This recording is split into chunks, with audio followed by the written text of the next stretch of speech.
You all to the second session of Professor Sebastian Scholar in Residence program. We shall begin the session with a silent prayer.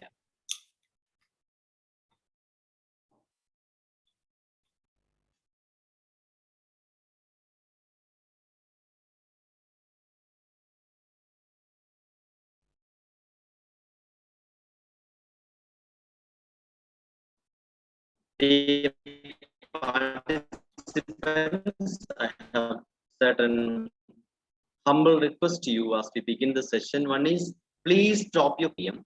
Please don't post your greetings, wishes, and compliments in the chat box as it may disturb the session. Feedback form will be given at the end of the Q&A part.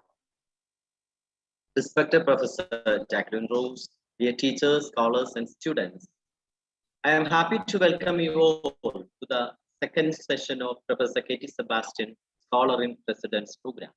The Q&A part of the first session was all enjoyed and got involved in the first lecture by Professor Rose. Today, Professor Jacqueline Rose will speak on the topic, critical engagement in pandemic and war, Sigmund Freud and Simone P. Welcome, Professor, for the lecture. I wish all the participants a fruitful session. Over to you, Professor Jacqueline. Thank you so much, Jose Jacob, for this introduction. I'm very pleased to be back again amongst you. I repeat my pleasure and sense of honor to be delivering the KT Sebastian Memorial Lecture, and my strange sense, given his interest in Catholic theology and his social commitments, that Simone Weil may be somebody who he engaged with or who would at least speak to him. I'm going to just start today with a quote from Freud, which I alluded to in the lecture on Monday, but did not have time to elaborate. And then the body of the lecture will be on Simone Weil herself. So this is from Freud's second essay on war during the First World War. In 1915, he wrote this essay, and it was called Our Attitude Towards Death, because nothing could be more pertinent for our times. And he says, the first and most important prohibition, thou shalt not kill, was acquired in relation to dead people who were loved, as a reaction against the satisfaction of the hatred hidden behind the grief for them. And it was gradually extended to strangers who were not loved, and finally to enemies. The final extension of the commandment is no longer experienced by civilized men. And civilized is always in scare quotes for Freud. So he's writing in the midst of World War I, and he grounds the source of ethical life in the ambivalence of the heart, in the whirling tempest of human grief. It is because we not only love, but also hate those closest to us that their loss is so unbearable. In the classic version, the living reproach the dead for abandonment. The dead reproach the living for still being alive. But Freud is adding something more. When those we love die, they rob us of the most cherished illusion that our hatred is something that anybody could be expected to survive. Out of this psychic pain is born the first and most important commandment, thou shalt not kill. We need to protect others from our own inner violence in order to be able to live with ourselves. Now, Freud then takes this insight one step further by bringing the complexity of the inner life onto the stamping ground of war. If love and hate are inseparable, if our intimates are our unconscious enemies, then by killing the enemy in wartime, we are destroying not just another life, but also the better, or at least a core part of who we are. We should mourn our enemies and carry the injunction not to kill across enemy shores. But Freud observes, this extension of the commandment has been forgotten in modern times. The so-called primitive would sit outside the gates of his community atoning for his victims before he was allowed to touch his wife or re-enter his home. Today, as we are witnessing in Ukraine, Syria, Yemen, Ethiopia, and many more, enemies are neither grieved nor spared. Quote, a vein of ethical sensitiveness, Freud says, has been lost to us civilized men. Watching the fight unfold, he concludes that what goes under the name of progress or civilization has cast a blight across the world. We have become fatally careless. What would the world look like if the consequences of this insight could be borne? Now, I want you to hold that as the frame to today's lecture and to ask yourself to what extent Simone Weil could be saying something very similar in her own way. So for Freud, he's calling for an ethics based on the ambivalence of grief. And our question is, what is Simone Weil calling for? Now listen to this. I'm going to give you 3 quotes from Simone Weil before I begin the lecture, which I'd like you also to hold as we move through. The variety of constraints pressing upon man gives rise to the illusion of several distinct species that cannot communicate. Only he who has measured the dominion of force and knows how not to respect it is capable of love and justice.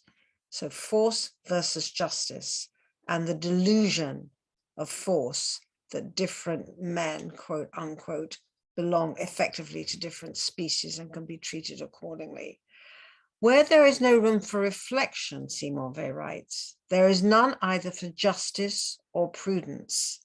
That interval of reflection wherein lies all our consideration for our brothers in humanity. And then this quote, which I think is a beautiful diagnosis of what's wrong with most of the people who seem to be ruling the world at the moment. The only people who can give the impression of having risen to a higher plane, who seem superior to ordinary human misery, are the people who resort to the aids of illusion, exaltation, and fanaticism to conceal the harshness of destiny from their own eyes. Okay, so let's begin with the life of the mind. Let's begin with its capacity for joy, which is in fact not the form of effective life which is most readily associated with Simone Weil, as you will see, or indeed with the multiple catastrophes, pandemic, war, and climate crisis of our times. So I'm starting with Simone Weil's 2 visits to Italy in 1937 and 1938 on the eve, therefore, of a no less catastrophic moment. Visits which were, by her account, amongst the happiest experiences of her life. For some years, she wrote to the young medical student Jean Postelnack, I have held the theory that joy is an indispensable ingredient in human life for the health of the mind. Absence of joy, she suggested, is the equivalent of madness. Shortly before her trip, she had met Postelnack, who was a patient in the hospital to which she had been admitted for recurrent, intense headaches, which plagued her for most of her days. At times, they were so debilitating that all she wanted was to die. Now, joy, as I say, is not a word most readily associated with the philosopher Simone Weil. On the other hand, the epithet of madness has constantly trailed her throughout her life, mostly from those who could not fathom her, but also including from Charles de Gaulle. And I'll come back to that and say why. But I want to suggest to you today is that it's Weil's ability or compulsion to skirt these 2 extremities of mental and psychic life, joy and madness, which made it possible for her to penetrate so deeply into the social cruelties and injustice of her time, and as I hope to persuade you, of our own time as well. Now, in fact, it is central to Weil's unique form of genius that she knew how to identify the threat of incipient madness for the citizens of a world turning insane. A straight line runs through her writing from the insufferable cruelty of the modern social arrangements, worker misery, swathes of the world colonized and uprooted by white races, force as the violent driver of political will. A straight line runs from this insufferable cruelty and her understanding of it to the innermost tribulations of the human heart. What would it mean under the threat of incipient fascism not to feel that you might go crazy? Weil, I suggest, was the uncompromising diagnostician of her times. During the course of her Italian visit, she encountered several fascists, one of whom suggested that given her anti-fascist sympathies, she would be far better off down a salt mine. Surely, she wrote, that would be less suffocating than the political atmosphere above ground. Quote, the nationalist obsession, the adoration of power in its most brutal form, the collectivity which Plato referred to as the great beast, the camouflaged deification of death. Likewise, France on the eve of World War II was living in a morally unbreathable atmosphere as it fought against the ignominy of demotion to a second-class power. Bathed and drowning in nostalgia, the people were intoxicated by Louis XIV and Napoleon, who believed himself to be an object both of terror and love to the whole universe. This is, I hope, going to start sounding familiar. An incredible amount, she said, of lying, false information, demagogy, mixed boastfulness and panic were the consequence of the deluded public mood. She could be describing the UK in the throes of Brexit, or the US faced with the ascendancy of China, or perhaps even more strikingly, Vladimir Putin, as he wages war in a desperate bid to stave off a similar fate. We all know he's attempting to restore the greatness, not just of the Soviet Union, but of the Russian Empire and the grandiosity of what Russia could represent. In fact, there's an interview today with the former vice president of Ukraine, arguing that we must be wary of the fact that Putin is not crazy. He is cold, rational, inspired by a vision that he is determined to enact. For they, such lament against the loss of status was misplaced. Freedom, justice, art, thought, and similar kinds of greatness, she insisted, are not the monopoly of the ruling nations or dominant nations or those who think or like to think they are. Far from it. Think small. One of her favorite words was infinitesimal, if you want to create a more equal and peaceable world. French sanity, she wrote, remember this is at the end of the 30s, is becoming endangered, to say nothing of the rest of Europe. They is best known as a political philosopher, revolutionary trade union activist, a mystic who devoted her last years to the search for sacred truth, and a Jew who turned to Catholicism, repudiating her own Jewishness. She was also a classicist, a poet, and an author of one unfinished play.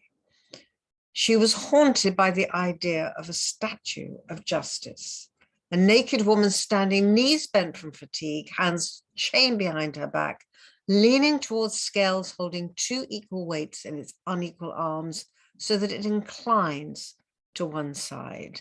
Despite the weight and weariness, the woman's face would be serene.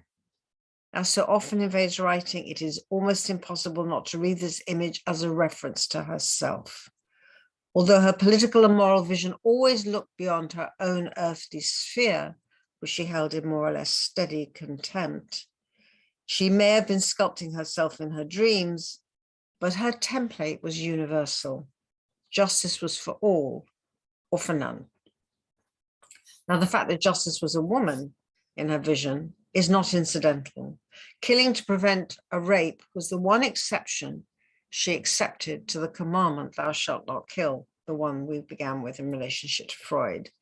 Much later, she would take the image of a young girl refusing with an upsurge of her whole being to be forced into prostitution as the model for a true politics.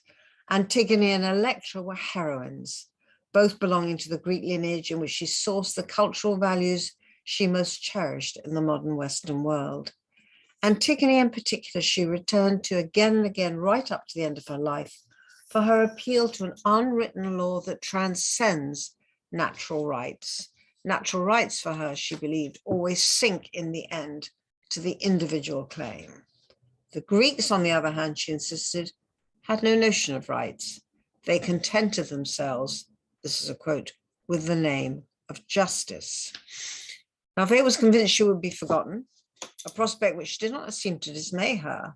In one of her last letters to her parents in July 1943, she wrote of her inner certainty that she contained within her a deposit of pure gold that would never be passed on. This does not distress me at all. Together with her parents, she had fled the imminent Nazi occupation of France to New York, having first traveled to Marseille on the last train to leave Paris on June the 13th, 1940. But she felt she deserted her people. And almost from the moment she arrived in New York, she spent all her time trying to get back to London in the sole hope of joining the forces of resistance across the Channel. In April 1943, she had been admitted to a hospital in Middlesex in England with advanced tuberculosis, and she had no chance of recovering, given that she refused to eat any more than the pitiful rations available to her compatriots in France. She died at the age of 34. Now, for Albert Camus, who I didn't know until I started working on Simone Weil, in fact, was responsible for the publication of a large number of her writings, justice was the principle to which the whole of her work was consecrated. He knew it was a spiritual calling. Weil's heart was set on justice.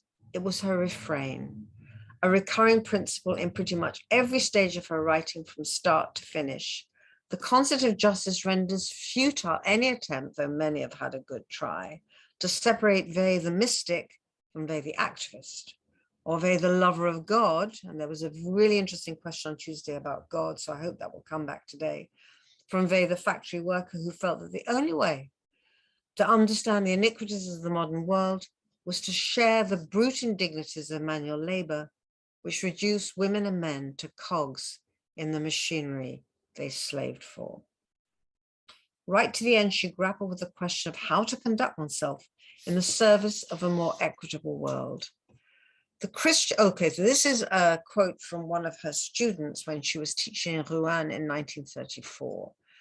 And this is what she says. Her name was Anne Renaud Guerito, and she published her lectures in philosophy. And in the preface, she says, the Christian, by instinct, if not by baptism, who in 1943 died in a London hospital because she would not eat more than her ration, was the same person I had known, sharing her salary in 1933 with the factory workers of Rouen.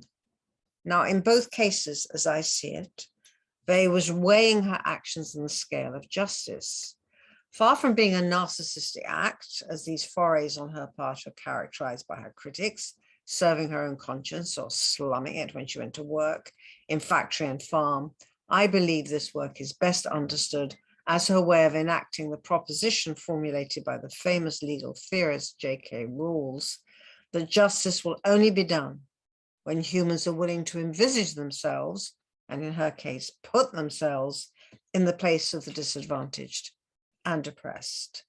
And in her Marseille notebook of 1941 to 1942, so the war accentuated these concerns in her thought. Only if you believe your place is on the lowest rung of the ladder will you be led to regard others as your equal rather than giving preference to yourself. This could have been lifted out of Rawls, who was writing sort of one and a half, 15 years after her.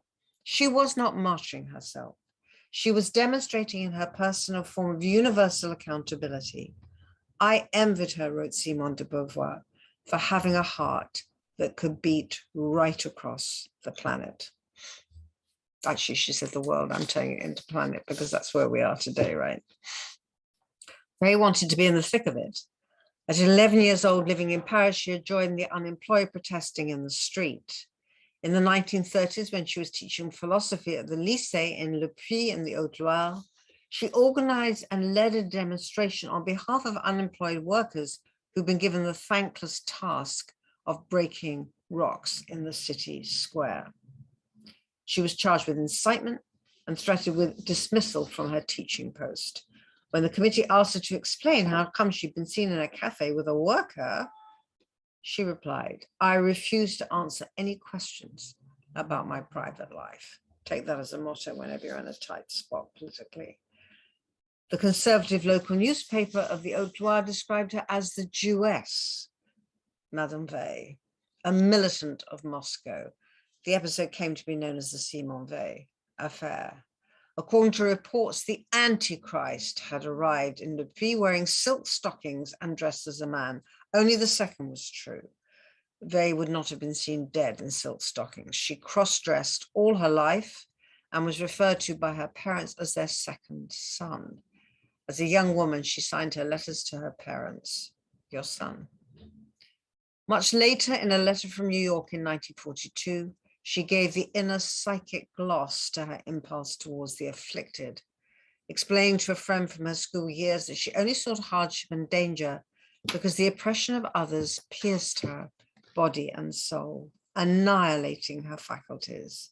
Rawls, the legal theorist, never asked what it actually would do to people to identify with the oppressed at the bottom of the social scale. For her, action alone would allow her to avoid being wasted by sterile chagrin. And today I think we can only be struck by how far her final plan, which was to airlift nurses into occupied France where they would tend and care for the wounded and the dying, risking their lives in the service of care. How far that plan mirrors what we have witnessed in hospitals everywhere in response to COVID-19. A new form of global solidarity, which has been one of the few positive outcomes of a pandemic that has also laid bare and exacerbated the inequalities of the world. It was this plan, by the way, which she held on to passionately till the very end of her life, that led Charles de Gaulle, when it was brought to his attention, to dismiss her as insane. She said she was dying of grief as a consequence.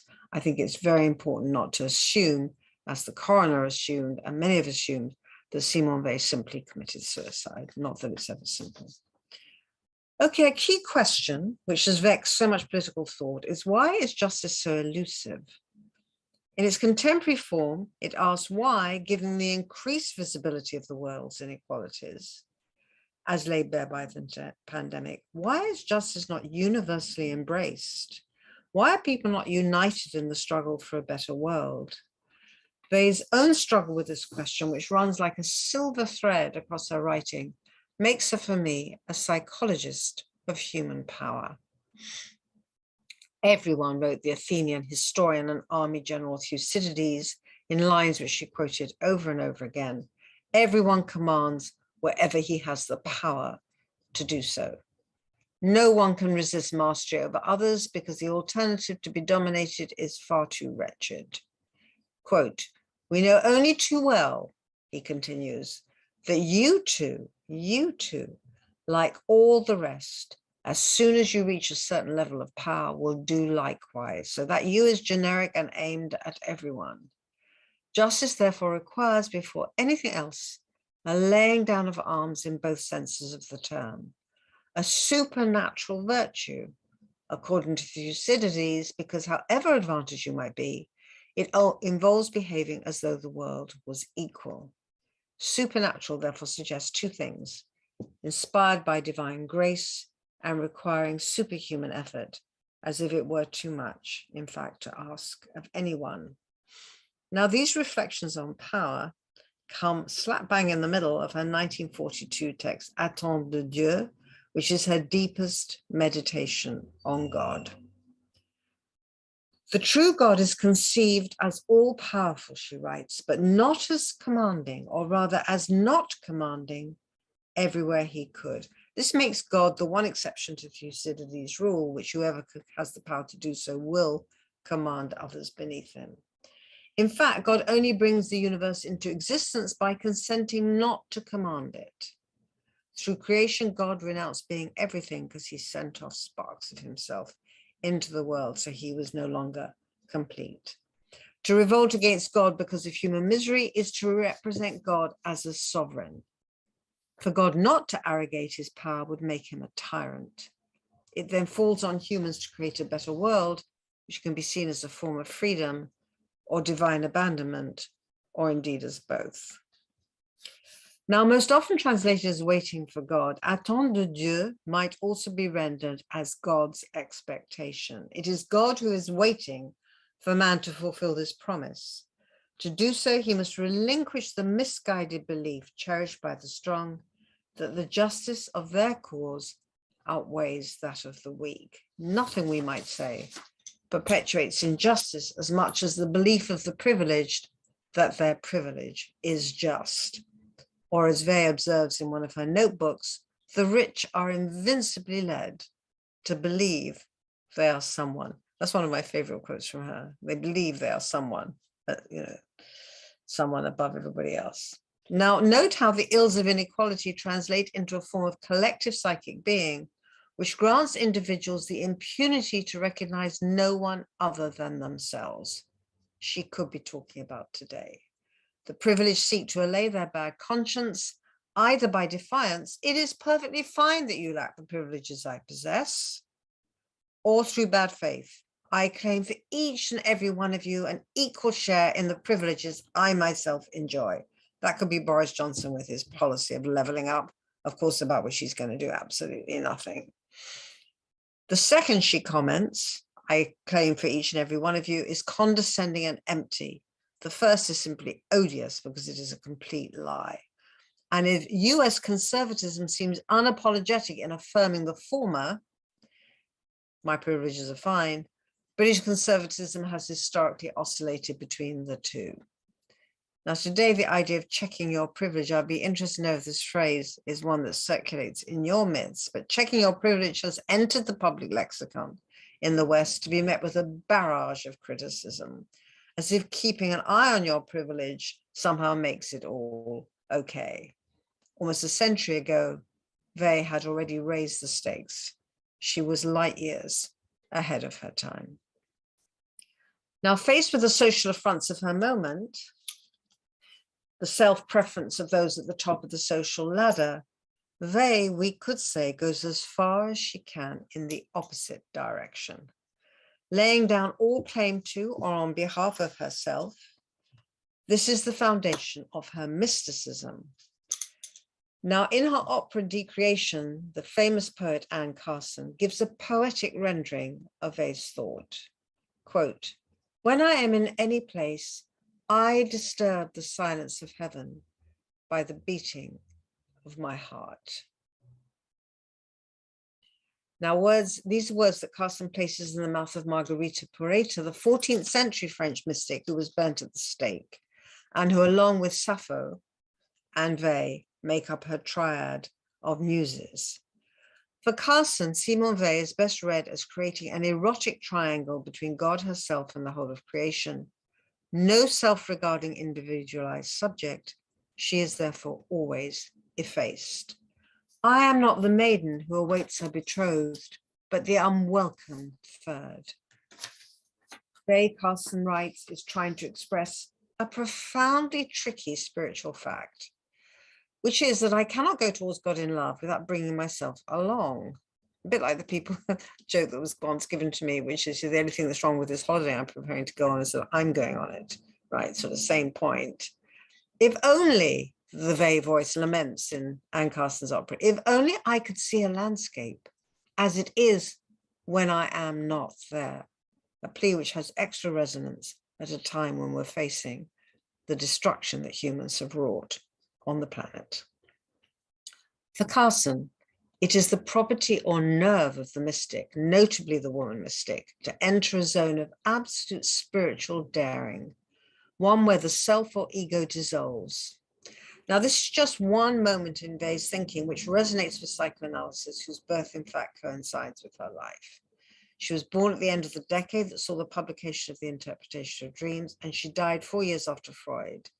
And she taught Freud in her philosophy class at the Girls' Lycée in Rouen in 1933 to 1934. And she was an incredibly astute reader. So let me just give you a few quotes from her responses to Freud. She anticipated reservations which will become commonplace, picking up exactly the anxiety and fear that his work would, and still today, provokes.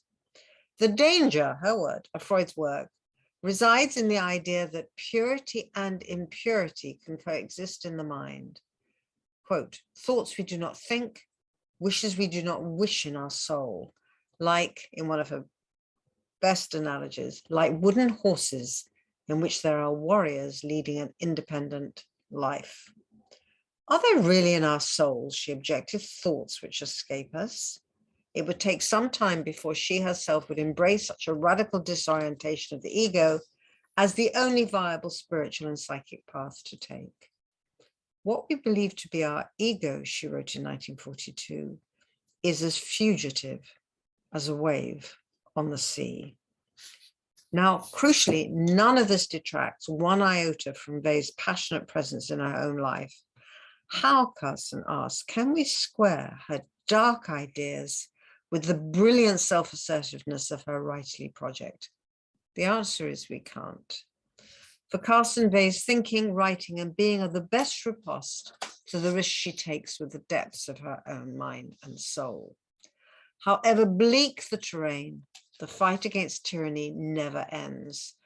And in a paper called This War is a Religious War, one of a remarkable set of papers she wrote in London at the end of her life, she describes the idolatry which had overtaken Germany as a mirror held up to the rest of Europe. How many political critics say that the enemy is holding a mirror up to those who are going to fight him? What we see so hideously before us, she wrote, are our own trays, only enlarged. This thought that it is ourselves we see in the features of the enemy must not be allowed, far from it, to reduce by one jot our energy for the struggle. So the insight of sameness does not defeat the difference of war. I think it's really important to know that. For Vey, at the heart of that struggle was the most fundamental and cherished forms of mental freedom currently under threat. It is often said that force is powerless to overcome thought. She wrote as early as 1934, before the extent of the threat was visible. But for this to be true, there must be thought. In this commitment to thought, she is, of course, profoundly in step with Hannah Arendt. The wellspring of a crushing totalitarianism, she argued, resides in the use of these two little words, anathema, sit. By making something anathema, the idea of heresy is a form of tyranny, of judgment. She was never baptized. For all her embrace and expanding commitment to Christianity, she refused, for that reason, to be baptized. Now, in her draft for a study of obligations towards the human being, which appears to have been one of the last texts she wrote, Vey makes even clearer the indissoluble link between love of God and human obligation. I really want to stress this because people tend to think there's mysticism here and there's politics here. And what I'm trying to convince you is that she shows the profoundest links between the two. How or from where is universal solidarity possible? A question that many of us have found ourselves asking during the pandemic. Can it ever be within human grasp? Is it even fully of this world? Vey's writing, I think, is best read as her attempt to answer this question of social accountability, which in the teeth of yawning inequalities has become so urgent today. Far from being a flight from horror, her mysticism is part of a struggle to find a place from which, without reifying the observing ego as master, that horror can truly, indeed unavoidably be seen. A reality beyond and above this world, she argues, escapes every human faculty except attention and love. But it can only be recognized by those who bear equal respect to all human beings, and by them alone. It enjoins on mankind the, quote, unique and perpetual obligation to rectify all privations of the soul and of the body, likely to destroy or mutilate the earthly life of any human being, whoever they may be. This includes any negligence or brutality which reduces a human subject to the cry, why am I being harmed? For which almost invariably there can never be an adequate reply. Failure to take on this obligation, we might call it a duty of care, on the part of any man into whose hands a human has been placed is a criminal activity. Any state whose doctrine constitutes a provocation to such failure is subsisting in crime. Crime, her word throughout. Vey was painfully aware that she had not resolved the link between God's love and human misery. And yet at the same time, in moments like this, she is turning the love of God into something like a civic task, or at the very least, the sole mode of being through which the evils of the world can even begin to be understood, let alone redressed.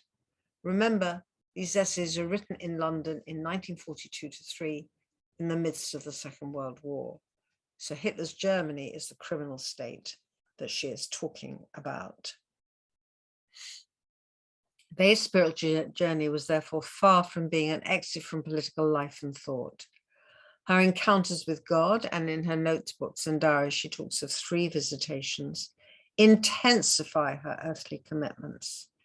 If there was a turning point in her thinking, a far better candidate than her mysticism, as is often suggested, I would say is her experience at the front during the Spanish Civil War, which I see as initiating a new level of political understanding, which again has the strongest resonance for today.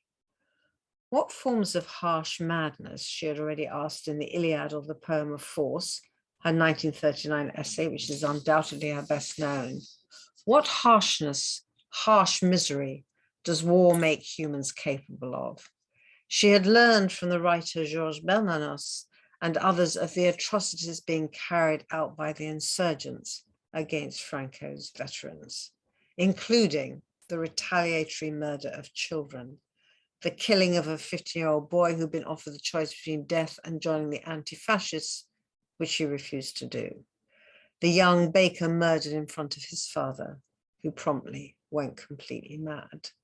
All of which led her to recognize fully for the first time the potential for violence, regardless of political affiliation, in absolutely everyone. Quote, as soon as any category of humans is placed outside the pale of those whose life has value, nothing is more natural than to kill them.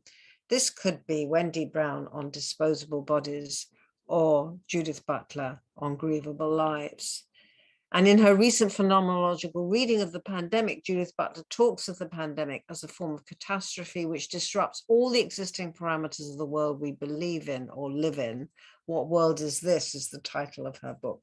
It's not out yet, it'll be out in a few months' time. She could also be, she's talking about the pandemic, but she could also be describing the effect of war on populations who believe that at least in their lifetime, they have been spared a major war. I'm part of that generation who believe we have been spared a major war at the heart of Europe, although of course the Srebrenica and the war in the 90s shattered that illusion as well. So I want to suggest that they is treading the same ground, a radical disorientation, which issues a new form of social responsibility that spares nobody. For Camus, this moment inflicted on Vey a serious wound that never ceased to bleed. What repelled her was the hypnotic power of violence, the cunning smiles with which such acts were embraced. Perhaps most shocking of all, she wrote to Bernanos, were the 2 anarchists who boasted to her of having killed a couple of priests and then couldn't understand why she wasn't laughing. Peaceable Frenchmen to whom it would never, she had watched peaceable Frenchmen to whom it would never before have occurred to kill, taking visible pleasure in bathing in the bloody atmosphere. Dread that they will appear as lacking in virility is, she suggests, also key. Not once have I seen anyone, she wrote, even in complete privacy, express revulsion, disgust, or as much as disapproval in the face of pointlessly shed blood. You are, she wrote to Georges Bernanos, very famous wartime writer, the only person, to my knowledge, who has bathed in the atmosphere of war and resisted. Now, out of this moment emerges what will become a lifelong commitment to confronting human violence in order not to fall prey to it. A pledge to face up to the darkest night of the soul, to what people and nations given half a chance are capable of. There is an analogy, she scandalously insists, between what Germany is doing to Europe and France has exacted on its colonies, which will make victory hollow unless decolonization, to use today's term, is the result.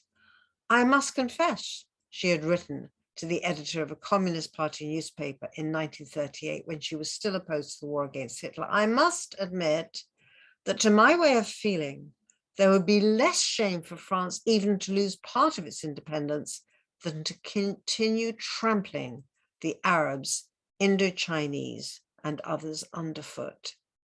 France, like every other nation, had only been intent on carving out for herself her share of black or yellow human flesh. I cannot complain, she wrote from occupied France in 1940, that we are suffering the fate that we have inflicted on others. The colonial nation, whose freedom depends on the occupation of foreign peoples, finds itself occupied. In her 1930 essay on the colonial problem in the French army, she suggested it would not be hard to find a colony ruled by a democratic nation, imposing harsher constraints than those exerted by the worst totalitarian state in Europe. This, as she knew, was an unacceptable observation when democracy was generally accepted as the only true stake of the approaching war. To suggest that the colonies exert a more tyrannical regime over their peoples than Germany was as a totalitarian state was a shocking thing to say. But she was right, of course, that a democracy made up of opposing parties had been powerless to prevent the formation of a party whose aim was the overthrow of democracy itself, which is also something we are witnessing today, from the election of Trump in the USA to Orban in Hungary, Erdogan in Turkey, Modi, I'd be interested to see if you agree, here, and Boris Johnson, whose moves in this direction, by the way, are only distinguished by their brazenness and lethal glee. For very colonialism was the exertion of force in its purest form, uprooting or eradicating the traditions it meets in its path, destroying all traces of indigenous histories, wiping out the community's own memories, and then, as the final insult, denying the violence it has wrought. What follows in the colonizing nations is a regime of ignorance and forgetting, a whitewash of their own past. Even the workers involved in the Great Uprising of 36 seem to have forgotten the existence of the colonies. The revelation of 1931 atrocities in Indochina barely registered among the cultivated who are meant to be well informed. The problem, she concludes, in a profound, I think, and psychically searching insight, the problem is that as a general rule, a people's generosity rarely extends to making the effort to uncover the injustice committed in their own name. Now, she's really treading on dangerous ground here. And not just because of the analogy she makes between Nazism and colonization. When Chimbembe made that analogy in a lecture a couple of years ago, he was met with systematic, expansive social media outrage.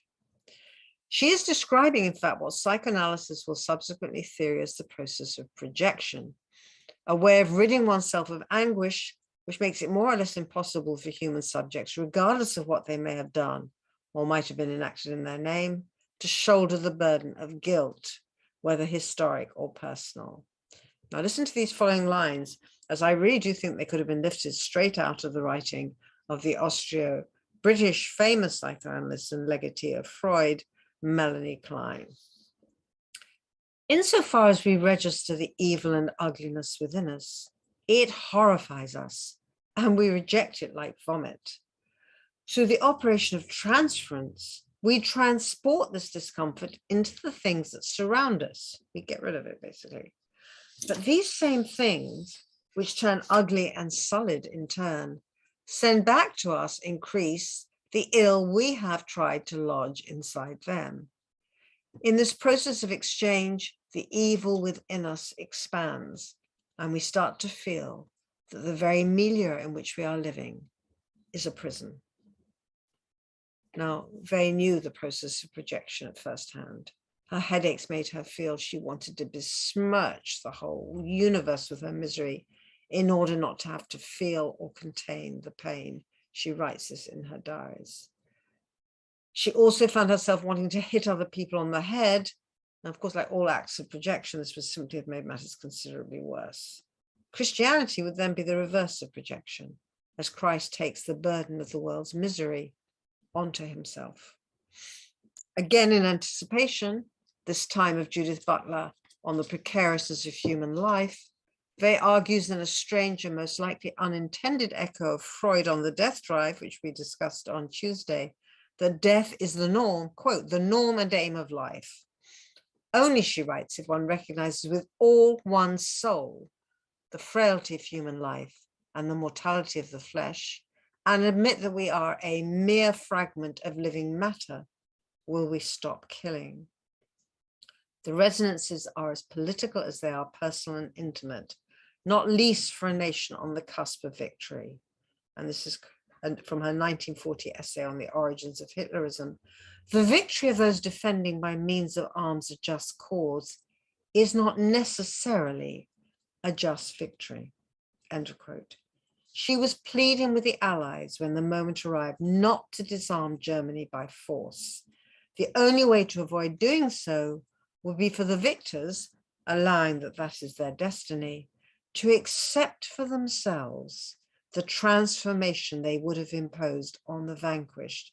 Okay, so the victors have got to accept for themselves the transformation they're trying to impose on the defeated enemy, not, we might say, the customary path taken by nations that win wars.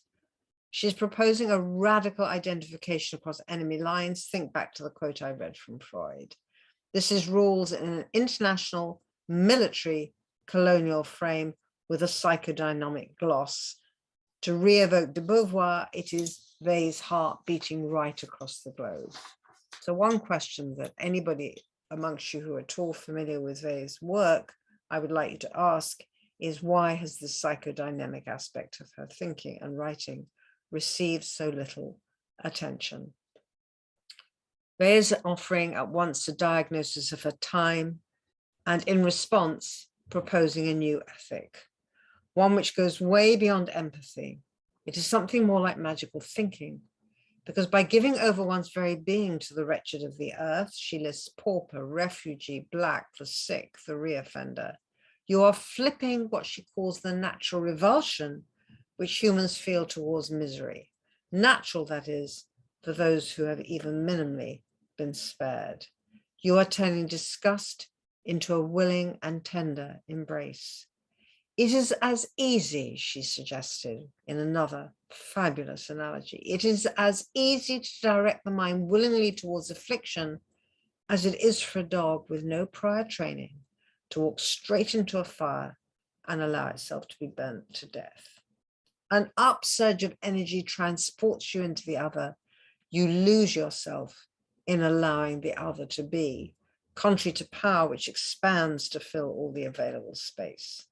In the final analysis, with the odds piled against it, only such a move makes it possible to recognize the fundamental equality and identity of all people, which means that it is the only move you can make if you are trying to secure human justice.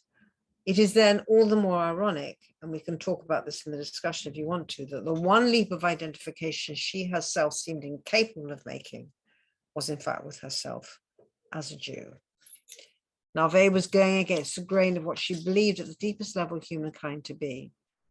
She was also going against the grain of her own experience, against her feeling of eternal exile, of being radically unloved and incapable of loving herself. And loving herself is both, it's deliberately ambiguous. It means she's incapable of loving herself. She couldn't love herself, but she's also incapable herself of loving.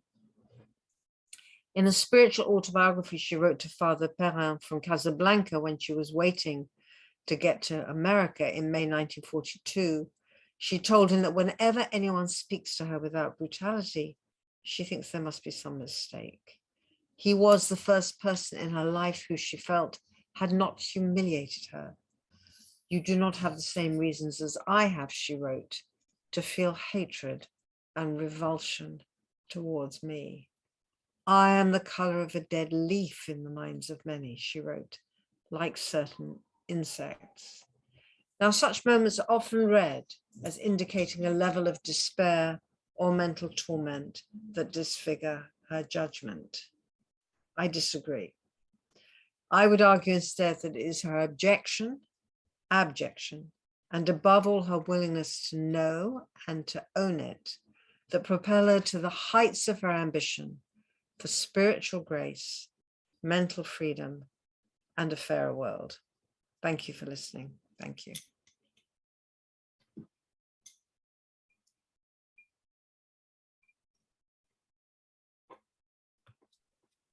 Thank you, Professor Jacqueline Rose, for the wonderful lecture. Now, Professor PJ Thomas will lead the Q&A session. Maybe I can begin with, there are a couple of questions. All the questions are not directly related to the talk, but it follows the wide spectrum. There are two questions related to the war, and our talk was on war and pandemic. So the first question is from Maria Teresa. She's asking, why is the war in Ukraine not considered a major war? Isn't there widespread destruction and use of technology? Or is it because first world countries are not part of it? The second question. Sorry, can you repeat the end of that question? I couldn't hear you. So or is it because the first world countries are not part of it? Shall I read the next question on war and you can answer it together? Sure. The next question by Meenakshi Kulkarni. She's asking, please excuse me. The wars, inequalities, hatred in the world exist because of the materialistic approach. In case a baby step towards spirituality is taken by all, can we have a peaceful world? I'm sorry, you have to. You'll have to repeat the question. I'm so sorry. The wars, inequalities, hatred in the world exist because of the materialistic approach. In case a baby step towards spirituality is taken by all, can we have a peaceful world? In case something is taken by all, that's what I didn't hear. She's asking if we take a step forward, a simple step. Yeah. And what would that step be? She's asking, will it prove to be, will it help to construct a peaceful world? But what is the step she's asking us to take? A step towards spirituality. Towards spirituality. Thank you. Okay. Great questions. Thank you, both of you. Just give me a few moments to think through what I want to say. It is, of course, a major war. And I've been the war in Ukraine, rather the invasion of Ukraine. And I've been very struck by talking to some of the extraordinarily articulate women members of parliament from Ukraine who are being interviewed holding guns in their offices, which they're about on the point of deserting or might have to. When one person said, one interviewer from the West, from the UK, said the reason why more weapons are not being sent to Ukraine is for fear of escalation. That if those weapons were given and if their reach went into the heart of Russia, it would be seen as a potentially nuclear provocation on the part of the world powers. And it would at the very least precipitate us into the Third World War. To which her reply came pat and fast. She said, we are already in the middle of the Third World War. And I find myself listening to this and thinking, on the one hand, I can understand why Biden and others are desperate not to provoke Putin into a nuclear assault. But at the same time, I actually think that the behavior of the West is not what this is about. I think Putin is likely to engage the nuclear option if he feels he's failing. And for me, this is a classic example of what Hannah Arendt makes the distinction between power and violence. Violence is power that knows itself to be illegitimate or knows itself to be failing, which I analyze through the concept of impotent bigness, which I think is so dangerous.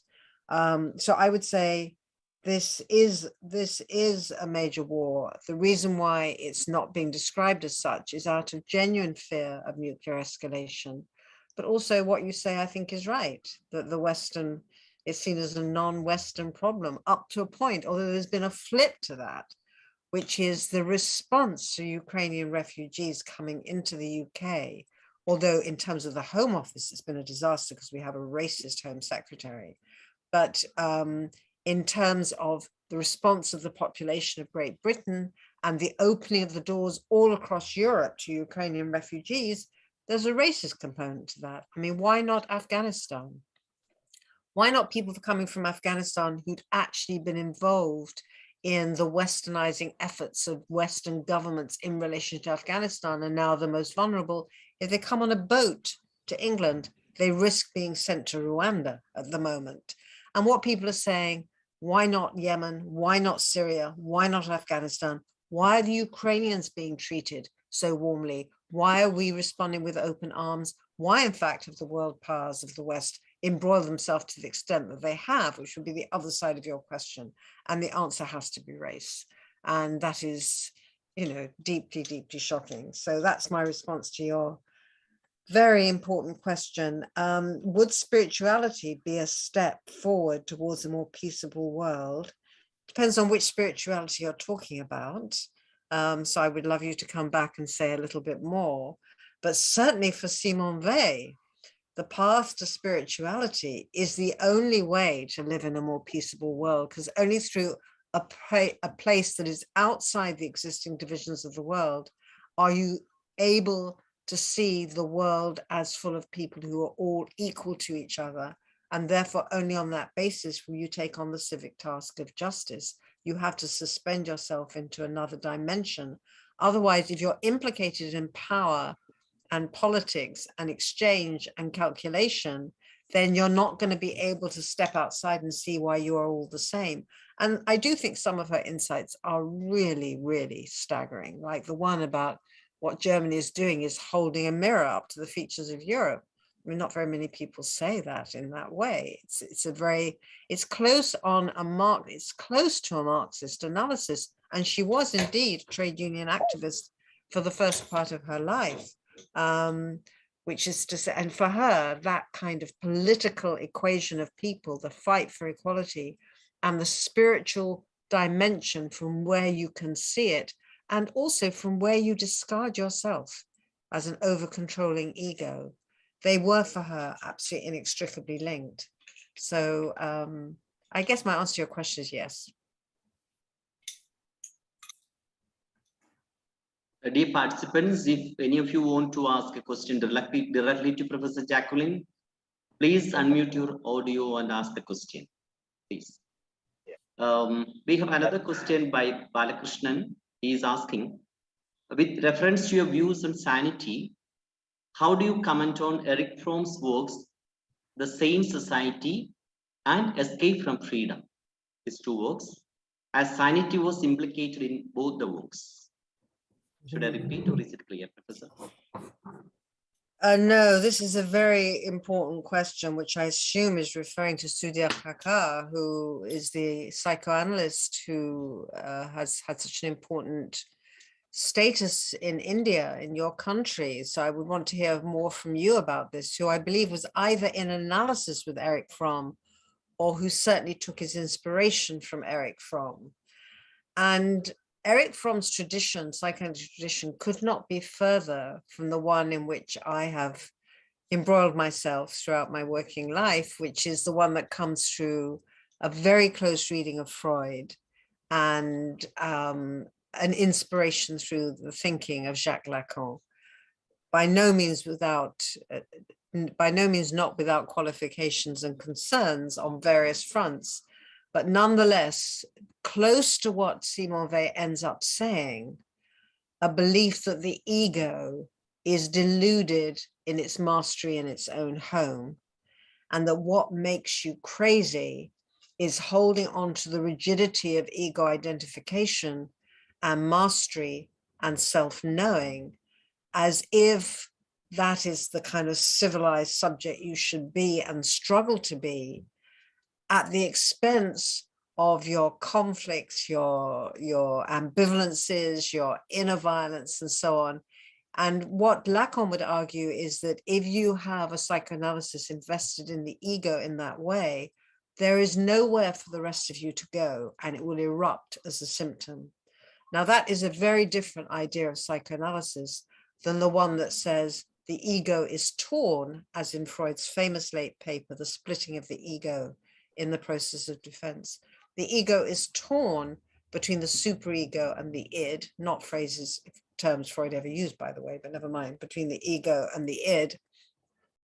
And the task of analysis is therefore to strengthen the ego, because it is not equal to the task, and that's what you must do. And this was, I believe, Eric Fromm's conception. And it's all summed up for me in one phrase from Freud: Wo es war, soll ich werden.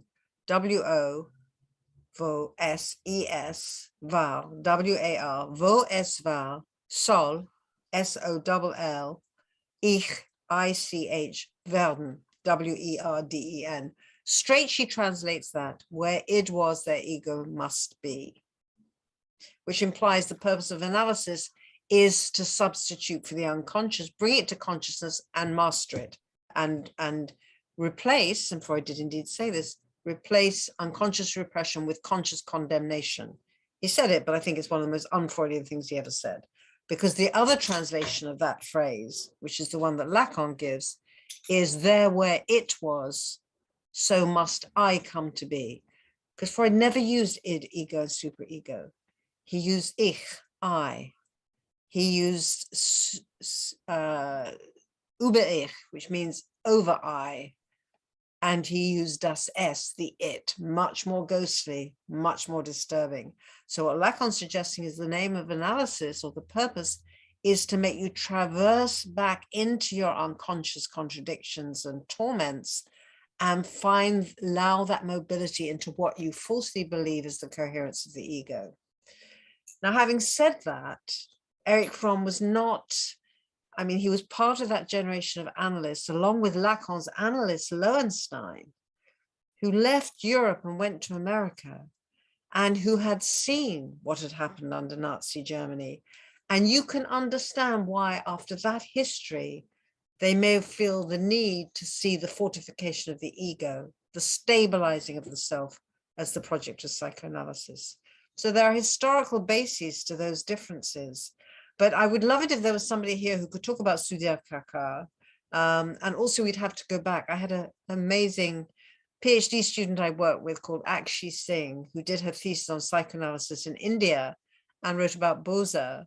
I wouldn't want to try and replicate what she said, but she did show how psychoanalysis in India was deeply caught up with the colonizing impulse of its origins in the Western world. So you've opened a huge door there. Maybe you'd like to come back and say a bit more.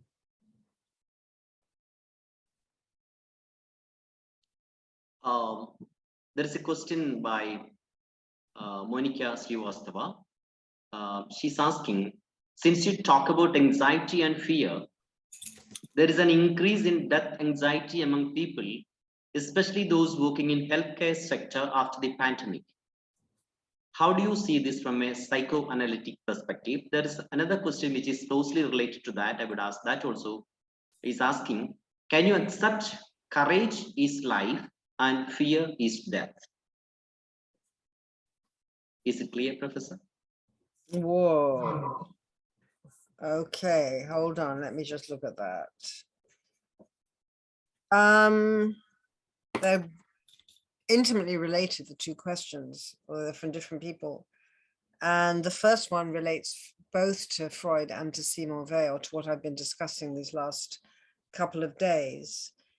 Because let's take Simone Weil's plan, which was to parachute nurses into occupied France, where they would tend the wounded and the dying. And the reason why de Gaulle said it was insane is because most likely they would die. The nurses would die. Well, that is what's been going on, certainly in the UK for the last 2 years. Consistently, people have gone on going to work in care homes, wearing bin bags as protective covering because the government hadn't provided PPE kits properly, without necessarily having been vaccinated. And knowing in the care homes, for example, first of all, they're hardly paid a living wage, and that has not gone up since the pandemic. But secondly, that the hospitals were evacuating COVID patients into the care homes in order to preserve the patients in the hospitals.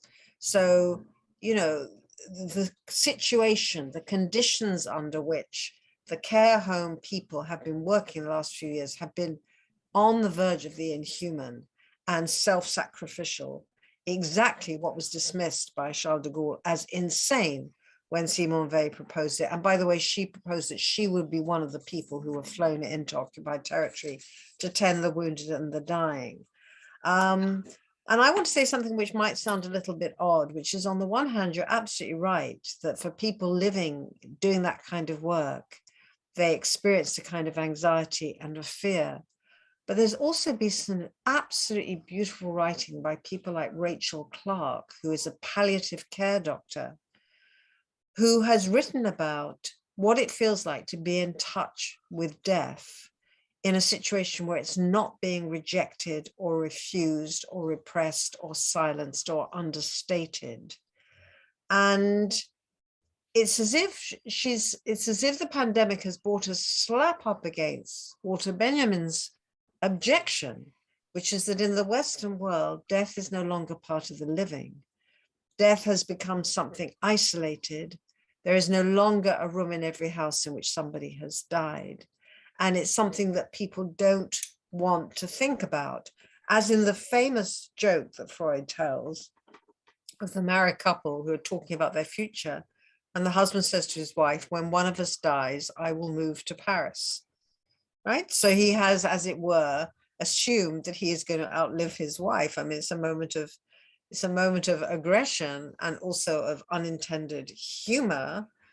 But I suppose one of the things you can say that the pandemic has done has brought death close to everyone. That has provoked the blustering of Boris Johnson and irresponsible decision, which has led 200,000 more people dying than should have done. But it's also produced a different level of understanding about mortality for many people. It's produced a kind of a recognition of the great equalizer of human mortality.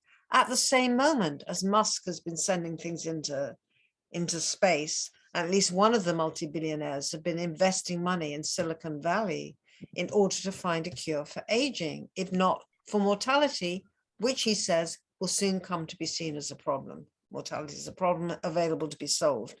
So it seems to me the pandemic has done two completely contradictory things. It's made death part of the fabric of living, which I don't think is a bad thing, although it's individual cases have been tragedies, there's no doubt about it. And it's also led to a vicious denial of death, which I think is very dangerous. So, and I think a lot of that's been being played out in the healthcare sector. Now, courage is life and fear is death. I'm not sure I like that, right? Although I can hear where it's coming from. And the reason why I don't like it is because I feel fear is part of life. And you can have courage in relationship to death. So I don't like the binary. I think we want a much more flexible world in which, above all, what's not being denied is the complexity of our own inner emotional world, as in that passage I read out from Freud at the beginning. There's something about the acknowledge, all the lines I read from Simone Weil, where she says, we get rid of what we don't like inside ourselves, and then it comes back. And that incredible image, let me just see if I can find it, where it then expands. And I can never believe it. It turns, yeah, the things, we get rid of what we don't like. And then those things, of course, because we've deposited all the crap in them, they turn ugly and solid in turn. And they send back to us, increase the ill we have lodged inside them. And then, and this image is terrifying, the evil expands and we start to feel the very milieu in which we're living psychically is a prison.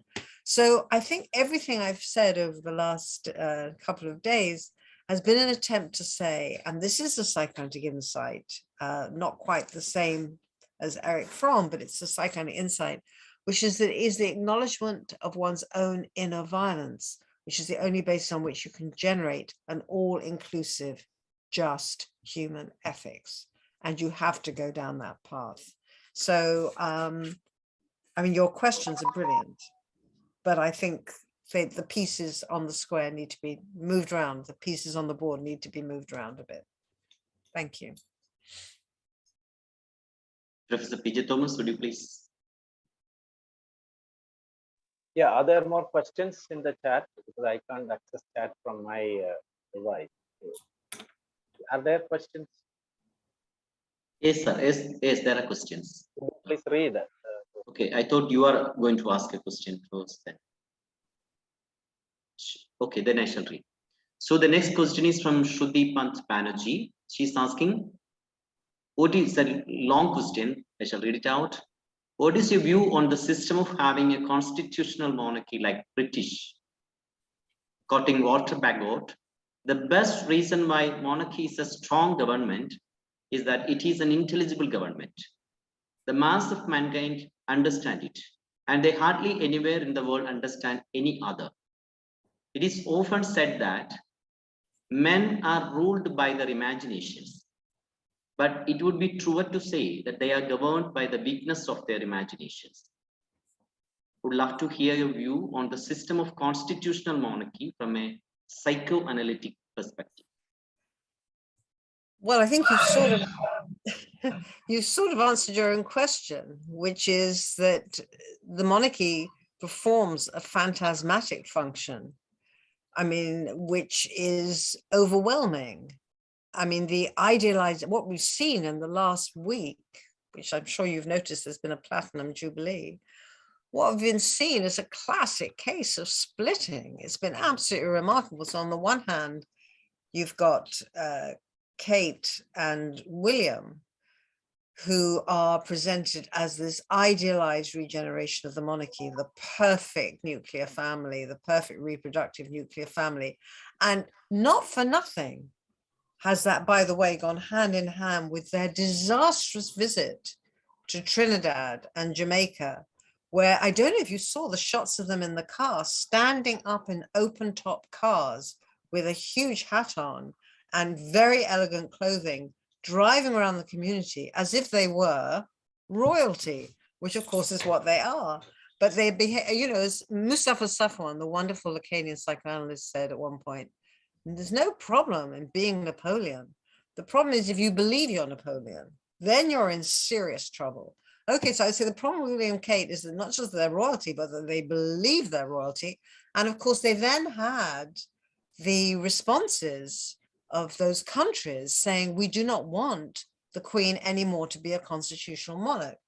So in the context of Rhodes Must Fall and the demand for decolonization, there really is a new look at the monarchy, which is undermining that perfect idealization of the royal couple. At the same time as, of course, Meghan Markle, who committed the crime of having Chomsky as one of her favorite writers and of not being completely white and having been a showgirl, as it's called in the showgirl. One leader said, she's been married, she's a showgirl, she's not white, she should be the mistress, right? I mean, the racism has been extraordinary. So what we've had during the Platinum Jubilee is the dark woman seen through dark glass window at the back of the balcony, whilst the rest of the family is standing, cheering itself and everybody else. I'm not commenting on what these people are like as individual people. I've got nothing whatsoever to say about that, except that Camilla Parker Bowles is a genuine progressive on violence against women and issues of literacy and politics. She's been incredibly outspoken on those things. So I would just like to say that. But I think the idea, but I think your point about imagination is absolutely great. Men are ruled by their imagination. And what I'm trying to say is that the royal family serves a function in terms of the idealization of Britain and the idealization of a certain notion of family and a certain notion of whiteness, whose perniciousness is becoming more and more clear by the day. Not to speak of the fact that nobody should have power because of who they're born to. I mean, the idea of an inherited monarchy for me is a scandal for that reason. But the idea that it's the only form of intelligible government, I'm afraid, not in a critical way at all, but it does make me laugh because, of course, they don't govern at all. I mean, they have absolutely no power. I mean, you know, it was a scandal when Prince Charles's letters about conservation were discovered. It's been a scandal when we've discovered recently that the Queen is would not allow certain ecological laws to be passed to actually affect her own territory and her own domain and her own palace and so on. I mean, these things are sort of coming to light, but they don't govern. What they do is they're figureheads. They are pomp and circumstance and an allusion back to an empire that no longer exists. And more people are feeling that. The approval rate of the monarchy is declining very dramatically. Whether you're saying a monarchy stops the prime minister becoming a figurehead like Trump, I mean, there is a conversation to be had about what the what political leaders are allowed to become in the popular imagination, and whether royalty subdues the excesses of a certain kind of identification and glorification of power or increases it. I think that's a question, and I think it's a very important one, because Boris Johnson may be a very dangerous prime minister, but he's not president, and he's not president because we have a queen. So that's, I think, an important conversation to have. Thank you. The next question is from Shubhadeep Das. He's asking, in Simone Weil's essay on Iliad, she talks about force being the key protagonist of the Trojan War. Sorry, she talks about force being the key what? As the protagonist of the Trojan War. Protagonist of what? The hero of the Trojan War. Oh, force is the hero of the tragedy. Yeah. Can this force be viewed like a primitive id unleashed?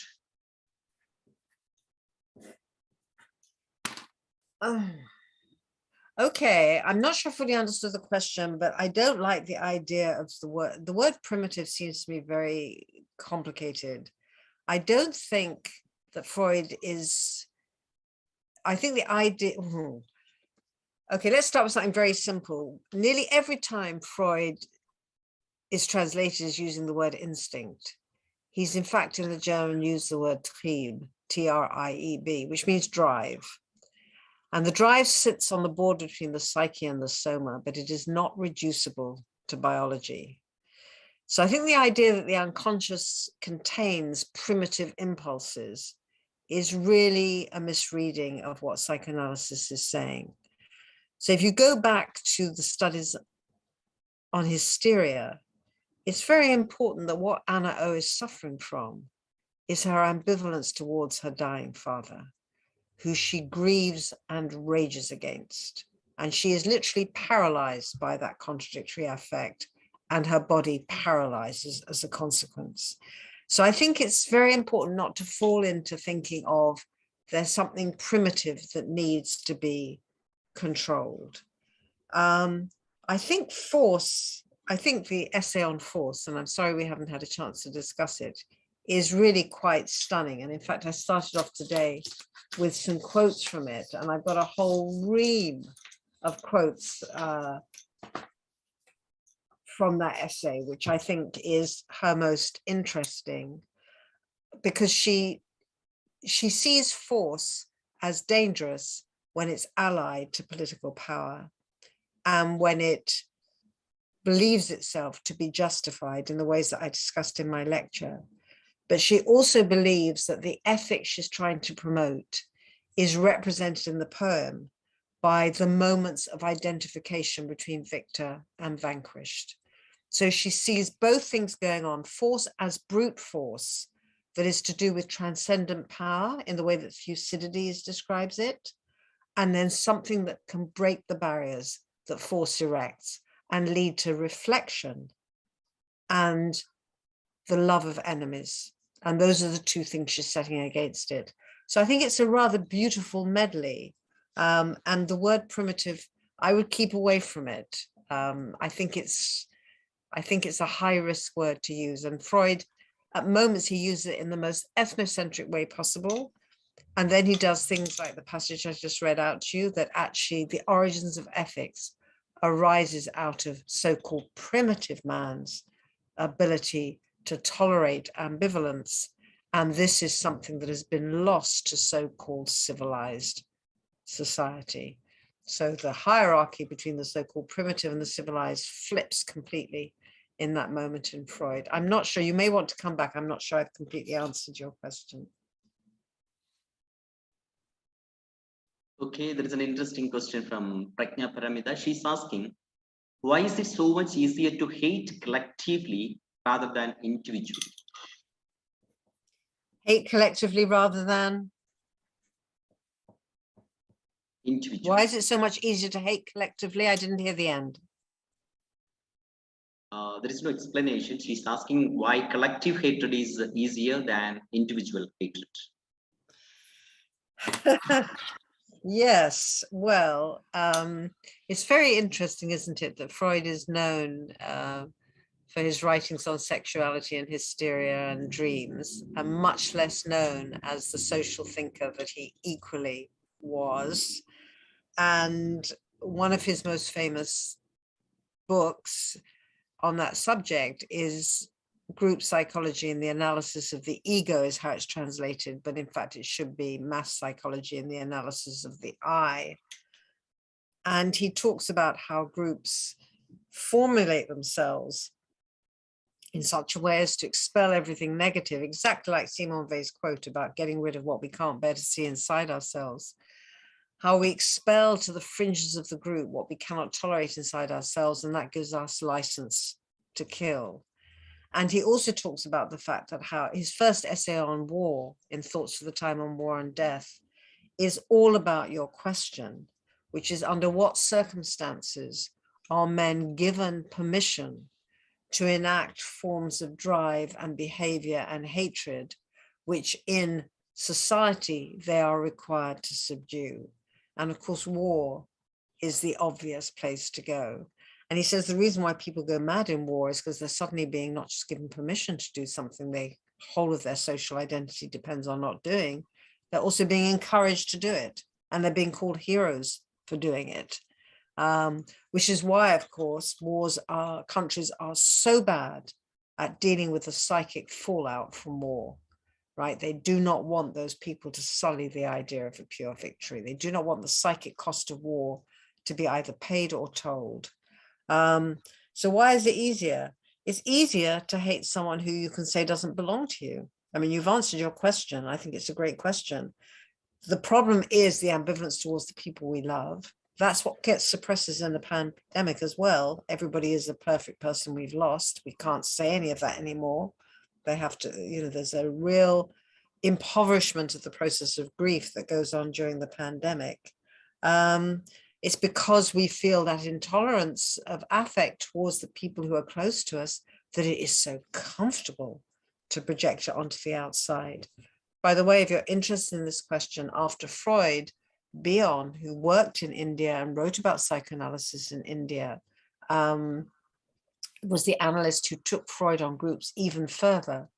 In a famous essay called Group Psychology, a Review, he describes how groups are involved not just in neurotic formations, but psychotic formations, in which this relates to the royalty question, in which they indulge in the fantasy of fight, flight, of the Messiah, of the ideal parent, of the perfect couple. He talks about how these basic assumptions inscribe themselves at the heart of group formation and become very, very satisfying in their perversion, if you like. So you could turn your question around and say it is the function of groups to enact, hold, and repeat the psychic ambiguities which we cannot tolerate in ourselves towards those who we love. I mean, that would be one way of responding to your question. Thank you. There is yet another question on the Russian-Ukraine war. Jacqueline Sabu Matthew is asking, I hope it is not a repetition. What is your speculation on the origin of Russia-Ukraine war? Was it a provocation or ego? And how you hope it will come to an end? I think it's very interesting. Thank you for the question. I think it's very interesting that it has become impossible, even in certain sections of the left, to say that, in fact, Ukraine wanting to be a member of NATO has been an act of provocation towards Russia, or NATO's expansion further into Eastern Europe has been an act of provocation towards Russia. It's seen as creating equivalence, which is not what it's doing at all. It's seen as a kind of scandalous observation because the line is so clear that we have a tyrannical, non-democratic country that is invading a sovereign state. So you're not allowed, for example, to talk about the regime, which during the Second World War was fascist sympathizer. You're not allowed to talk about it because Putin is weaponizing it when he says we're going to denazify Ukraine, right? Because he's weaponizing it and abusing it, then you're not allowed to say anything about it at all. So I think I want to be on this in a position, which is what I think I may have said this the other day, when I say to my students, we're not going to say yes, but about Freud, i.e. progressive, but regressive. We're not going to say, we're going to say both and, or we're not going to say either or, either he was one or he was the other. We're going to say both and see what happens if you do that. So I want to say both and about this. I want to say that there was provocation. And, I just say to my friends, we have the conversation, can you imagine if Wales decided it wanted to join the Warsaw Pact? And I don't think people would have been very happy in England and the rest of the UK. I think people would have actually found that rather disorienting. And I mean, the truth of the matter is, as a number of commentators have said, and this would be a valiant move, which is that after the disbanding of the Warsaw Pact, after the Second World, in the late 50s, 60s, I can't now remember, I've lost my facts for a second, then NATO should have disbanded as well. It was no longer necessary. And in fact, both units should have disbanded instead of now both trying to sort of dominate the world. So the origins are complex. They're definitely to do with Putin's phantasmagoria of Greater Russia. They're definitely to do with an attempt to restore the Soviet Union, and they're different, those two things, but they're both, it's definitely to do with that. It's an act of flagrant aggression on the part of Russia. But the real politique that led up to it, I think, is complex, and we can't whitewash. We can't, I feel a bit like Simone Weil, that Russia is holding up to us a mirror of our own features. It's too easy. It's like after 9/11, after the fall of the Berlin Wall, we were looking for another monster. Everybody was looking for another monster. It was Saddam Hussein. And then it was Al-Qaeda, right? There's something that happens here in terms of split thinking, which divides the world up and allows for no room for complexity or ambiguity about how this arose. So outcome, well, I've been following a very interesting correspondence between the wonderful French political thinker, philosopher, Etienne Balibar, and various of the people on his network about whether this was a legal or a just war. And he says he's pessimistic. He said there's a real risk of escalation, and either result, if Putin loses, it will lead to a kind of violent redrawing of the Cold War line. And if he wins, it's obviously that is a monstrous outcome. So there's no simple solution to come out of this. And he says he's pessimistic. And I find myself thinking that, yes, he is. If you start, and the worst scenario is if he starts to lose and feels he's losing and goes nuclear. And it's terrifying. So I don't have anything good to say, I'm afraid. I'd like to hear from other people. Rather than just be question and answer, I'd like other people to come in on the discussions that have been, issues that have been raised, because I'm sure you're all having your own thoughts. Although I realize we haven't got much time. Yeah, we'll open it up the audience so that they can come and speak. So if you allow me, I will just make a remark here. So thank you for introducing Simone Weil to us, because we are familiar with Simone de Beauvoir, but not Simone Weil. So you spoke about the little attention that Simone Weil gets, and I'm wondering, is it because of her Christian affiliation that we flirted with Catholicism and so on? And this happened to many other writers, like T.S. Eliot, for example, because of his Christian affiliation. I think he didn't get the kind of attention that he should have got. So I just would like to hear from you why that little attention. And second remark is about the question of objection, which you said, in fact, ended the talk with the concept of objection, which is means for grace. Now, would you please say a little more on that? Because is that the worthlessness of the individual, the human, that you just become zero, you empty yourself, In other words, it's a kind of kenosis. That are you suggesting that de-individualization is the way to go forward? Is that the way to fight violence and aggression and so on? And the last remark is about the question of rootedness.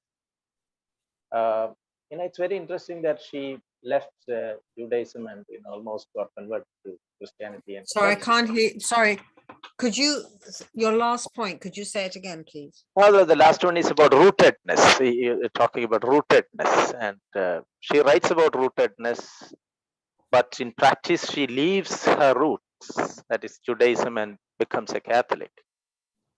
So that's also very kind of interesting. So I would like to hear more about that contradictory kind of experience in her. Okay, they're wonderful, and they'd take too long to address all of them, but little attention, yes and no. I mean, she has a cult following, and she's increasingly being discussed. I mean, this new book by Robert Zaretsky came out, which was the occasion for Toril Moy's essay in the London Review of Books and my essay in the New York Review of Books, on which this talk is based, which you can go and look at both of those pieces, and you'll see she's having a bit of a revival. Also, Lindsay Stonebridge, in her very fine book, Places People, has a whole chapter on Simone Weil. And in fact, the very first edition of the New York Review of Books had Susan Sontag's essay on Simone Weil, although she was very critical. So I think, I mean, I'm interested that Julia Kristeva has not written about her, and I have asked her about that. And she feels there's an element there of psychic whatever going on that would demand a certain kind of attention that would be very, very difficult. And I think that's true. I do not discuss what could be seen as her pathology or her pain in any great depth. I don't quite go there. So I think it's movable. I would say it's here and there, and it's more around than we think. I mean, Esposito has written a very brilliant book on Hannah Arendt and Simone Weil. So I think she's more in the air than we might think. Then I think your next question was her abjection. And I suppose whenever I use abjection, I'm always thinking a little bit again of Julia Kristeva's book, Powers of Horror, and the idea of it as being an absolute visceral revulsion towards oneself. And again, what Kristeva always does, and what she does here, is take something that sounds utterly insane and monstrous and disgusting, like Simone Weil, and we reject what we don't like inside us as if it were our own vomit. That's abjection. It's kind of projective identification, but with a visceral twist, if you like. It's not quite worthlessness, although Simone Weil, in her spiritual autobiography, the 20 pages or so she wrote to Father Perrin when she was in Casablanca, waiting to go to New York, comes very close to talking, people say I'm the color of dead leaves. I'm like an insect. They're comparing me to an insect. And then she says that thing about the revulsion she feels and how astounded she is that he has never felt that towards her. So there is a kind of denuding of herself, of any form of worth or any form of ego being, if you like, which is the precondition for decreation. I mean, she then turns that into a theological principle that decreation is you going towards God without bringing yourself along.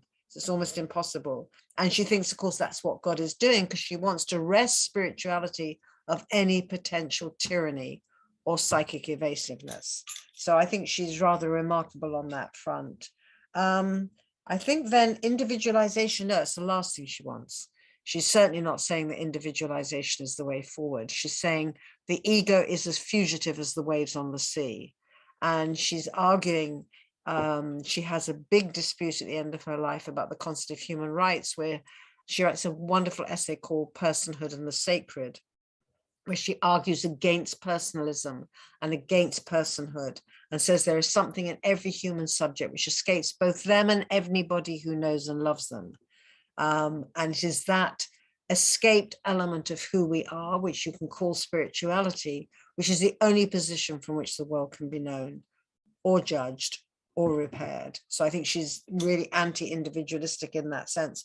Rootedness, well, I can just say you're right. She was Lindsay Stonebridge discusses this in her book, Placeless People. She was an exile. She was a refugee. She had to flee.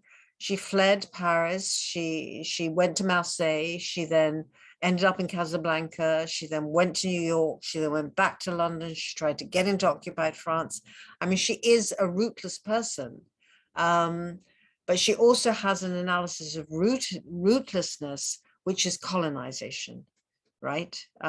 She's very precise about what rootlessness is. Colonization destroys not just the indigenous culture, not just the lives of the indigenous peoples, but it also destroys the memory of them. So on that ground, she is firmly on the side of rootedness. Now, where the question arises for me is in relationship to Jewishness. And that would take us on a very, very long journey. I tried to hint at it, that the ferocity with which she rejects her Jewishness and classifies the Hebrews as providing the pretext for every crime and being an irredeemably violent people is remarkable. And in fact, her niece, Sylvie Weil, wrote a book called At Home with Simon and André Weil. Simon Weil's brother was the famous mathematician, André Weil. She wrote a book where she said, why could my aunt not see that her concept of charity and giving and suffering with other people is at the heart of the Jewish ethic of justice and compassion? And why could she not see that? So she really takes her to task. And she also asks her father what she thinks Simone Weil would think about it now, about the lost manuscripts of the family that she uncovers to do with Judaism. She says he says something beautiful. He says, she would have read them. She would have been interested because she believed in truth. Nonetheless, the rejection was virulent, and I think it's a blind spot. And, you know, we would have to discuss Freud's relationship to his Jewishness as well, which is highly ambiguous. But unlike Weil, I'll just end with this. He says, ask me what is left of my Jewishness when I reject the national aspirations of my people, the language of my forefathers, and the vocabulary of Holy Writ. Ask me what is left of my Jewishness, and I will say its very essence. So he's a godless Jew, and he rejects Zionism, and he rejects Hebrew, and he rejects the Bible, but he is Jewish in his essence. He says it's indefinable. I'd like to put them in dialogue with each other over this. But thank you for your question. Thank you. Thank you. I think your own journey with, the reading of Zionism and, your own experience of Jewishness actually connects you to Simone Weil, I think. Well, yes, I hadn't thought about it in quite those terms, but certainly to be a Jewish critic of Zionism is a complex place to be. Yeah.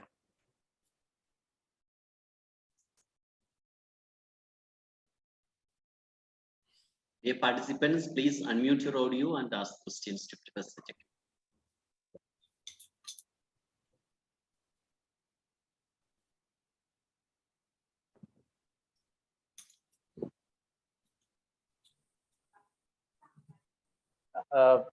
Father Jose, there was a question in the chat box. If you allow me, I will read it. I wrote it down.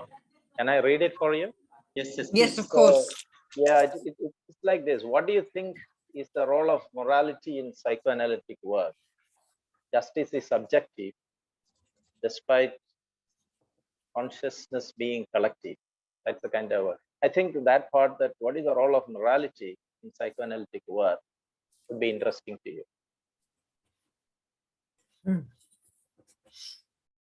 Well, there's a number of different ways of coming at your question, and we haven't got time, but I'll just say a couple of things. One is that the superego in Freud's thinking is the agent of the moral law. And it is one of the most creative aspects of Freud's thinking, that this is one of the moments in which his theorization fails. And it fails because the process he's trying to describe is interminable and impossible So to take an analogy, he never satisfactorily describes how a little girl comes to repudiate her attachment to the mother and identify with her instead and take on the father as the love object and so on and so forth. He never gives an adequate explanation of why she does it. To which the answer is, well, she never does completely. So that's, the failure of the account to produce a normalization of the girl is radical, or could be seen as radical. So the reason why the superego is a failed concept is because it is so vicious. I mean, by Freud's own account, the superego uses to tame the impulses of the drives, the energy of the unconscious itself. And he describes it as a sadist, the superego coercing the subject to identify with the moral law. And on that basis, writers like Slavoj Žižek has said the law is perverse, that there is something inside psychoanalysis which is describing the perversion of our identification with the law. And that again can be seen as a progressive concept, because anything claiming to embody the law can be seen as at least partly fraudulent, which leads to totalitarianism and so on. On the other hand, there'd be a whole other way of discussing this, which would be summed up by Julia Kristeva's remarkable lecture 2 weeks ago at the Birkbeck Institute of the Humanity, called Prelude to an Ethics of the Feminine, in which she argued that the struggle of the little girl between the violence of the pre-Oedipal moment with the mother to the normalcy, the coercive normalcy of what it means to be a woman, leaves her a path through the middle in which she is neither completely swallowed up in the first nor completely conforming to the second, and therefore gives her a kind of privileged ethical position of what she calls infinite transformability. So it's taken even farther what I just said, that it is the failure of the little girl's, the account of the little girl's journey into normality. It's the failure of that account which opens up all the other possibilities, bodily and mental, which means that femininity is a kind of transformative ethic in itself. That's a very different notion of ethics from you could really contrast them. You could say that the law of the superego and the transformability of this version of the feminine as a form of ethical life are completely in tension with each other. And I would encourage you to listen to it. It's online. If you go to the Birkbeck Institute for Humanities, you can listen to Kristeva's lecture, and I think it's quite remarkable. But it's the same question that's being asked in all cases, whether you're castigated the perversion of the law or you're pleading for a space in which mutability, uncertainty, creativity, and mental movement would be possible. You're on the same terrain, right? You've got the same problem. How do we become normal social subjects? Do we? Should we? Must we? Is there another option?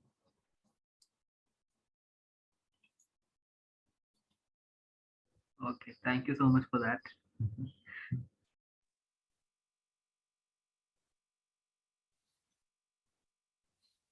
Yeah, how much time do we have? How much more time will be able to give? Well, we stopped last time about now. We stopped at about 1:15, I think, or 1:45 or in India, isn't it? Father Jose, can you just Yeah, sure. find out what is the time now? So how much is it? I don't have. It's 8:50. It's 8:50. 8:50.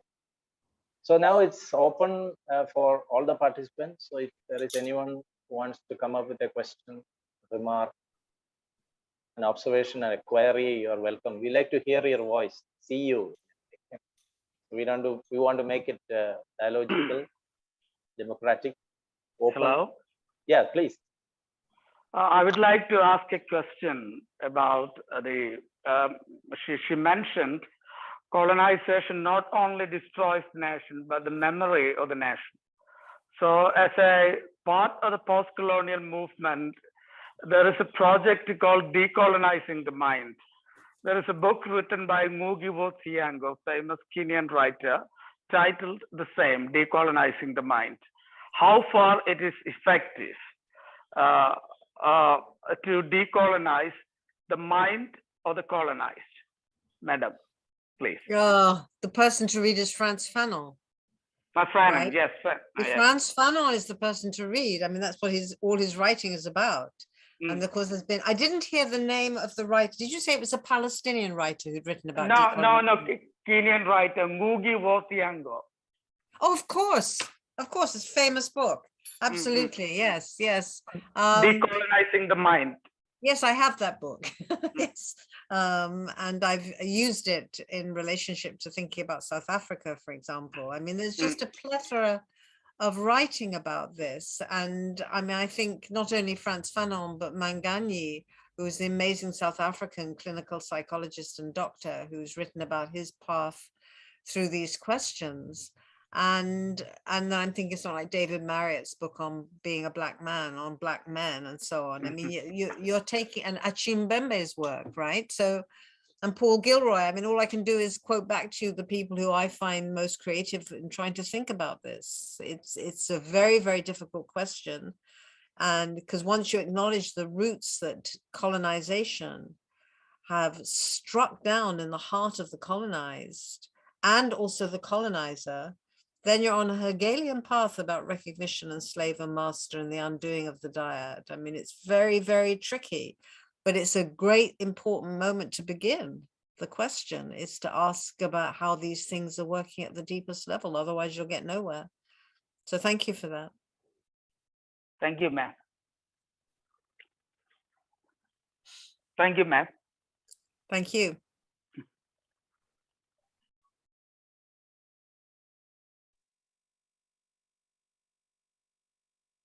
Participants, please. Good evening, ma'am. Can I ask a question? So basically, I am researching on folklores and the ancient systems of government, etc. That is why I asked you that question. Ma'am, looking at the condition right now of the world, there are so many politicians who are very corrupt. And the other day I was reading Beowulf, wherein I saw the values of warrior culture, chivalry, etc. So I would really like to know, is it time that, we look back and move forward? So that is, looking back as well as moving forward, and then improving our values that we have. Because even when we talk about India, there is so much that's going on in my country right now that really affects. And sometimes one wonders, is there a need of having someone dignified in a position, someone who's unbiased, someone, we can look up to someone. So I would really, I'm sorry I was not able to write it down properly or frame it. I really wish to hear your views. Thank you, ma'am.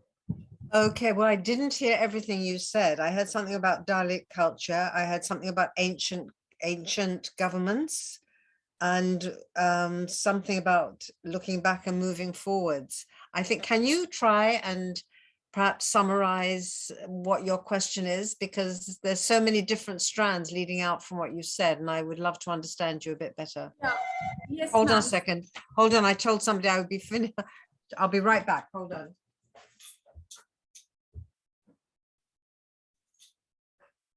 Online for 5 more minutes.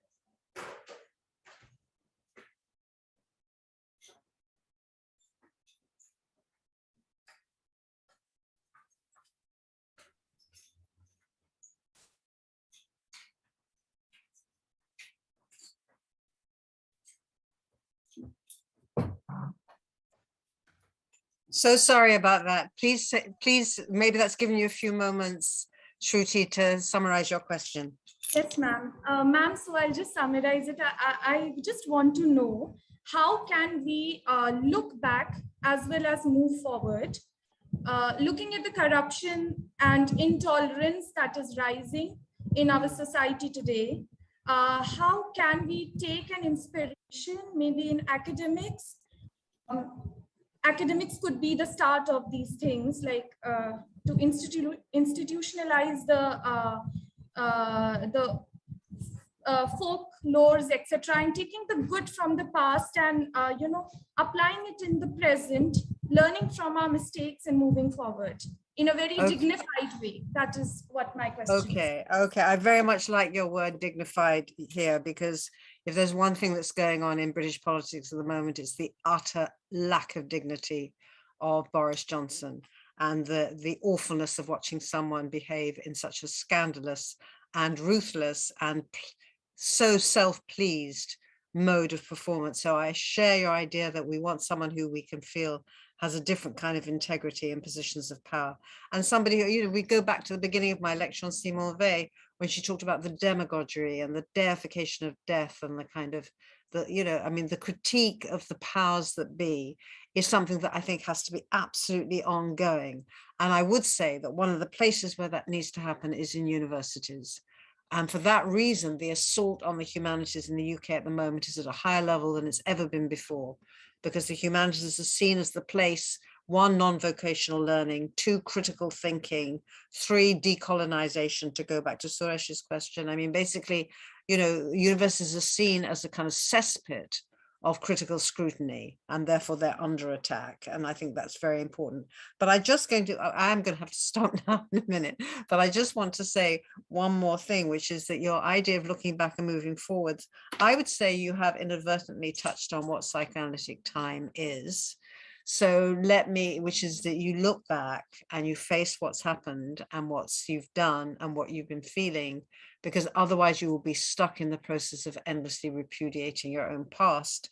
Whereas if you can relive it or enter into it in some way, then that will unblock the narrative and give you a passage forwards.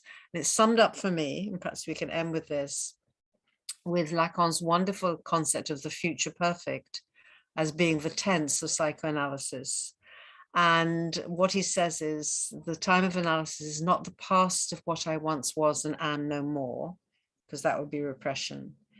It's not the repetition of what I once was and still am, because that would be simply repeating yourself.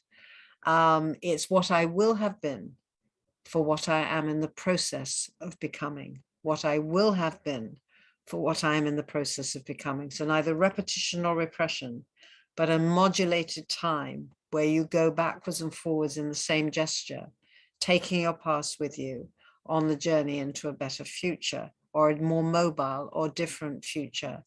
And Winnicott, the wonderful British psychoanalyst Winnicott, describes a patient who had been through something so difficult they hadn't been able to experience it at the time. And the task of analysis was to help that patient go looking for his past in his future. So I like very much what you've said. I like the last 2 questions. I'm really glad to have been able to talk to you directly as we can. And thank you for your questions, and thank you for hosting me. Thank you so much, ma'am. Thank you. Professor P.J. Thomas, we are concluding, right? Yeah. Aren't we? I think it's time for you. It seems, yeah. So, dear friends, thus we come to the conclusion of the today lecture series on Professor K.T. Sebastian, Scholar in Residence Program. Now I invite Shilpa Matthew, Assistant Professor, Department of English, St. Thomas College, Pala, and granddaughter of Professor K.T. Sebastian, to propose the vote of thanks. Shilpa, please.